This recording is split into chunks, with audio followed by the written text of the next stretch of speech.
Shalom, selamat sore untuk kita semua. Perkenalkan, nama saya Agung Sugos. Saya mahasiswa dari Prodi Pendidikan Agama Kristen. Pada kesempatan yang baik kali ini, saya akan menjelaskan sebuah materi yang berjudul konteks PAK dalam masyarakat majemuk.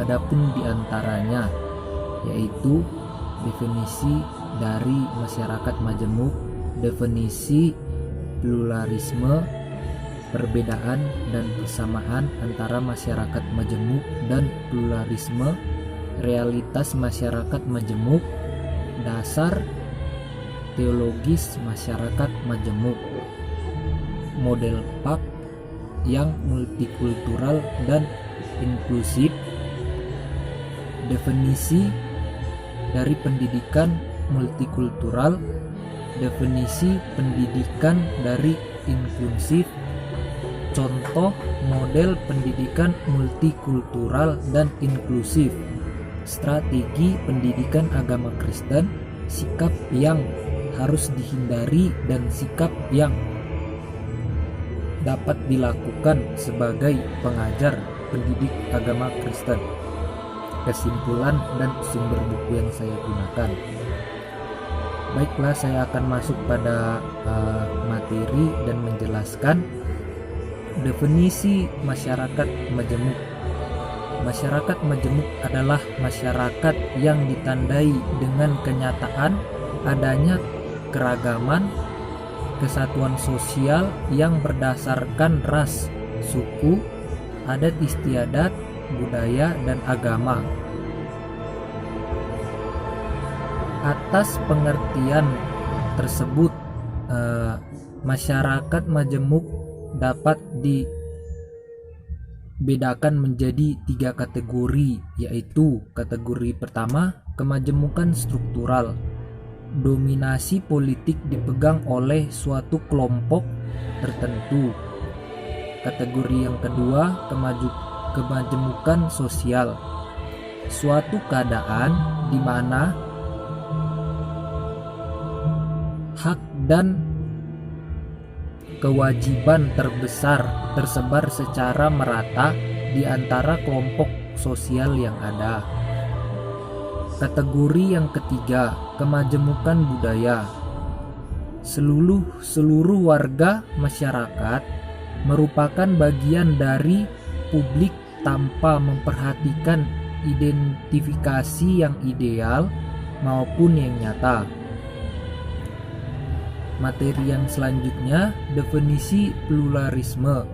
Pluralisme adalah sebuah kerangka di mana ada interaksi beberapa kelompok-kelompok yang menunjukkan rasa saling menghormati dan toleransi satu sama yang lain.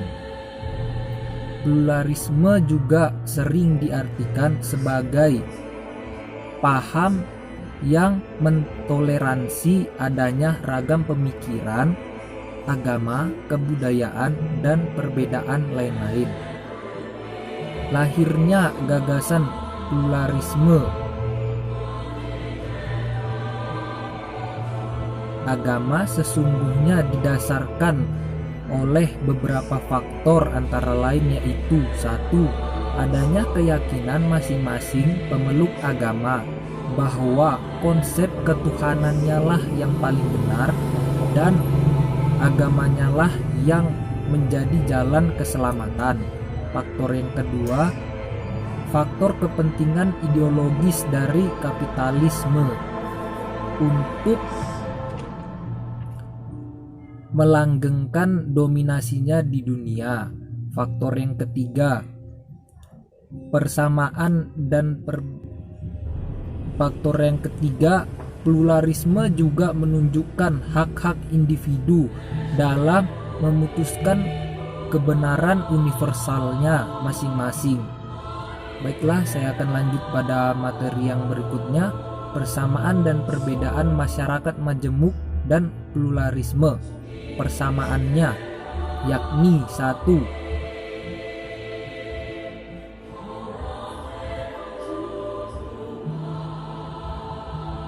Pembahasan antara masyarakat majemuk dan pluralisme tidak lepas dari keanekaragaman bersama dengan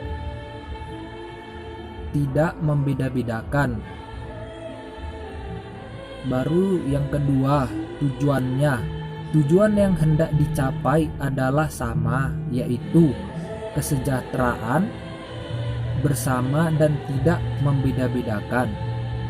Yang ketiga, hidup dalam kemajemukan dan pluralisme yang selalu menuntut manusia untuk tidak saling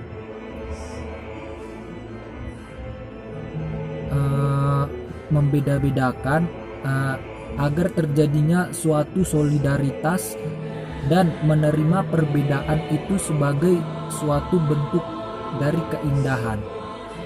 Yang keempat, kerjasama diarahkan untuk mengedepankan tujuan bersama.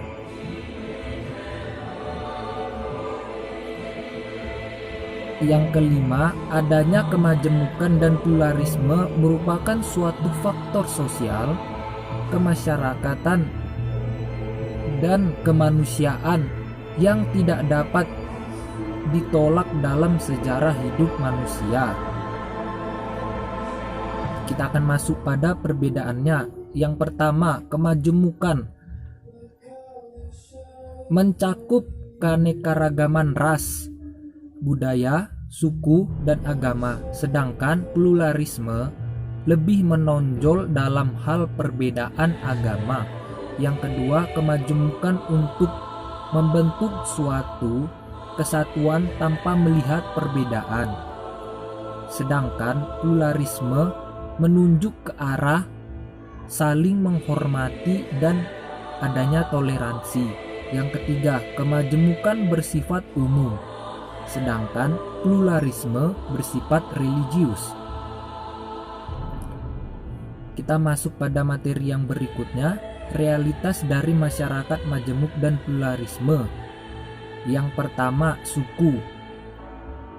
Di Indonesia terdapat kurang lebih dari 300 kelompok etnis dan subetnis dengan beragam perbedaan bahasa maupun dialeknya. Yang kedua, agama. Di Indonesia terdapat 5 agama yang sudah disahkan atau diakui negara, antara lain yang pertama agama Islam atau Muslim, yang kedua agama Kristiani atau Kristen, yang ketiga agama Hindu, yang keempat agama Buddha, yang kelima agama Konghucu. Baru poin yang ketiga itu ada budaya. Terdapat beragam budaya di Indonesia. Di antara lainnya meliputi yang pertama budaya suku, budaya berkebangsaan, budaya bercocok tanam, budaya beragama, budaya kemasyarakatan, budaya ekonomi, dan masih banyak lagi yang lainnya.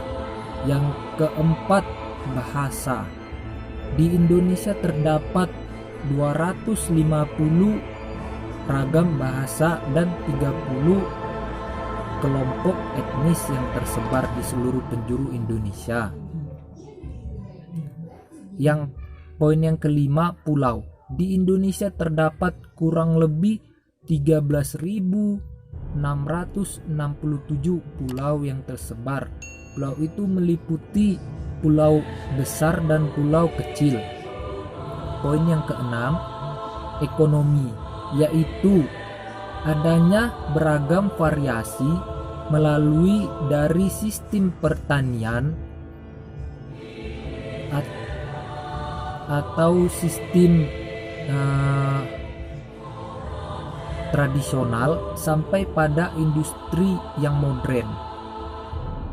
Kita masuk pada materi yang berikutnya, dasar teologis dari masyarakat majemuk. Dalam uraian saya kali ini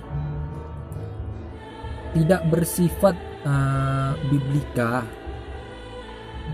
maksudnya yaitu mencari referensi ayat-ayat Alkitab yang berhubungan dengan masyarakat majemuk, kemudian dicari makna aslinya atau eksegesis. Usaha eksegesis itu memang sangat penting. Akan tetapi, dalam usaha memahami dasar teologis tentang masyarakat pluralisme di Indonesia, saya menggunakan pendekatan teologis. Yang saya maksudkan adalah dengan pendekatan teologis yaitu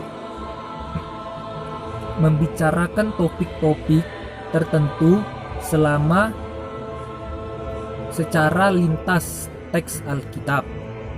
Maksudnya adalah usaha memahami lintas teks ini bermaksud merangkum pemahaman tentang masyarakat majemuk. Di sini ada beberapa dasar teologis mengenai masyarakat majemuk. Yang pertama adalah Allah sebagai pencipta dan manusia sebagai ciptaan.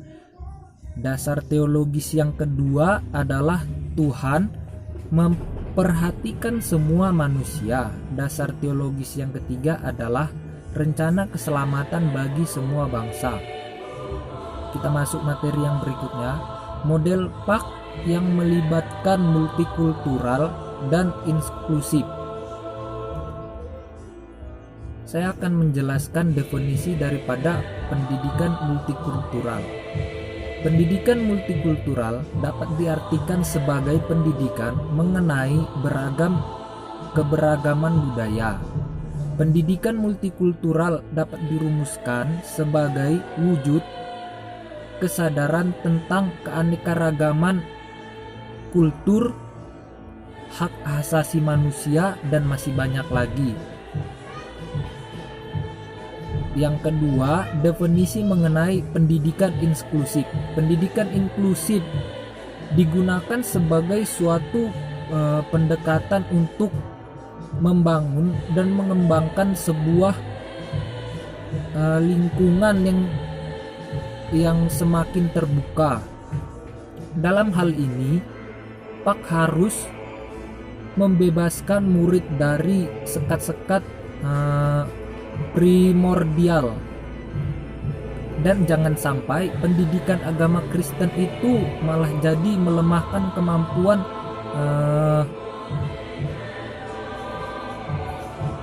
peserta didik untuk saling bertoleransi, dan jangan sampai pengajar itu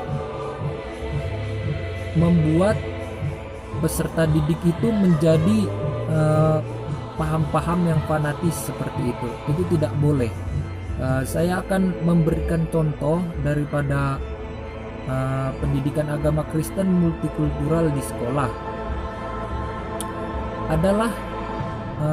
Pendidikan multikultural di sekolah adalah peserta didik diajak untuk melihat budaya lain, sehingga peserta didik itu bisa menghargai adanya budaya orang lain dan tidak merasa menjadi fanatik dengan budayanya sendiri seperti itu.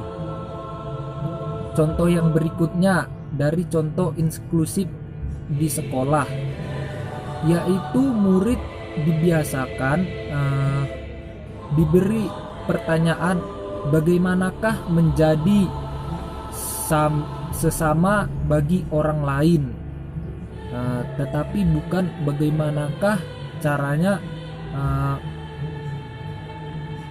orang lain itu menjadi diri kita seperti itu.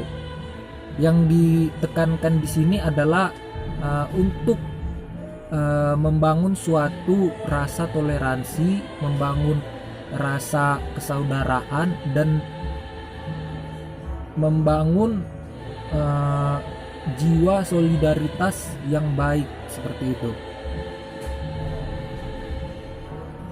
Kita masuk pada materi strategi pendidikan agama Kristen. Strategi pendidikan agama Kristen adalah cara atau metode yang perlu dilakukan untuk mencapai suatu tujuan. Adapun beberapa strategi yang saya rasa dapat digunakan. Yang pertama adalah membuat arisan seperti perkumpulan antara warga dan masyarakat. Yang kedua, menjalin kerjasama atau gotong royong. Yang ketiga, ketika kita sebagai umat Kristiani menghadiri suatu acara atau berbicara di depan publik atau khalayak ramai, seyogianya kita itu tidak perlu menggunakan bahasa seperti Tuhan Yesus, ataupun ya jangan sampai kita melihatkan ada suatu rasis atau fanatisme dalam komunikasi berbahasa seperti itu. Kita hanya perlu mengucapkan kata Tuhan atau damai sejahtera seperti itu. Oke, kita masuk pada materi yang berikutnya, sikap yang perlu dihindari. Memang hidup di tengah-tengah orang yang berbeda agama itu membuat kita itu harus lebih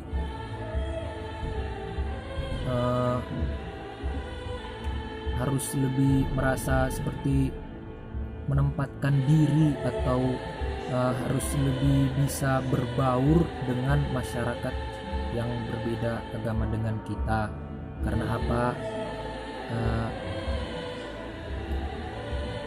Karena supaya terjadinya suatu keindahan dalam bermasyarakat, walaupun berbeda kepercayaan, berbeda aliran, tetapi perlu kita pahami bahwasannya agama itu selalu mengajarkan hal yang baik, dan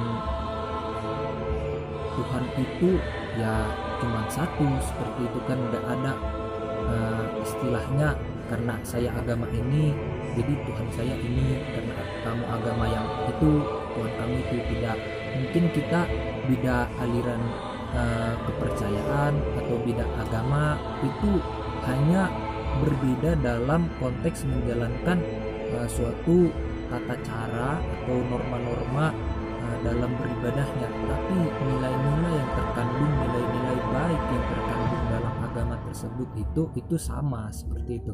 Jadi setidaknya kita harus menghilangkan sikap fanatisme yang ada di dalam diri dengan mindset yang tidak perlu.